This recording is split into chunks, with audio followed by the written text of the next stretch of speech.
அன்பு நண்பர்களே, பணிவான வணக்கங்கள். இன்று நாம் பார்க்கவிருப்பது மன அமைதி பெற வேண்டுமா? அப்படி என்றால் உங்களுக்கான பதிவு தான் இது. ஒரு காபி கடையின் உரிமையாளர் அன்றைய நாள் முழுவதும் மிகவும் பிஸியாக இருந்தார்.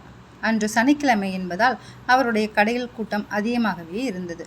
வாடிக்கையாளர்கள் அதிகமாக காணப்பட்டனர். காலையிலிருந்தே அவர் அதிக வேலைகளில் இயங்கிக் கொண்டு இருந்தார். மாலையில் அவருக்கு தலைவலிப்பது போல் உணர்ந்தார். நேரம் போக போக அவரது தலைவலி மோசமாகியது.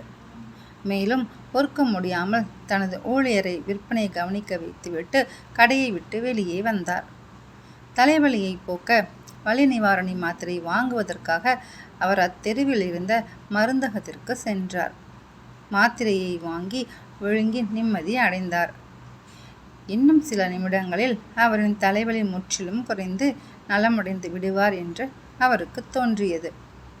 மருந்து கடையை விட்டு வெளியே செல்லும்போது யதார்த்தமாக விற்பனை பெண்ணிடம், உங்கள் மருந்து கடையின் உரிமையாளர் எங்கே?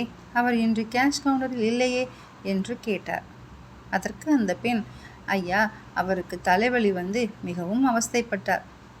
அவருடைய தலைவலியை போக்க உங்கள் காபி கடைக்கு சென்றிருக்கிறார். உங்கள் கடையில் ஒரு கப் சூடான காஃபியை குடித்தால்தான் அவருக்கு தலைவலி தீரும் என்று கூறினார். அந்த காபி கடை உரிமையாளர் வாயடைத்து நின்றார். நம்மிடம் இருக்கும் ஒன்றை நாமே வெளியில் தேடுகிறோம். இது எவ்வளவு விசித்திரமானது! ஆனால் இதுதான் உண்மை. மருந்து கடைக்காரர் காபி குடிப்பதன் மூலம் தலைவலியை நீக்குகிறார். அதே வேளையில் காபி கடைக்காரர் மாத்திரை சாப்பிட்டு தலைவலியை போக்குகிறார். இதேபோல் நம்மில் பலர் மன அமைதியை தேடி பூமியில் எங்கெங்கோ அலைகிறோம்.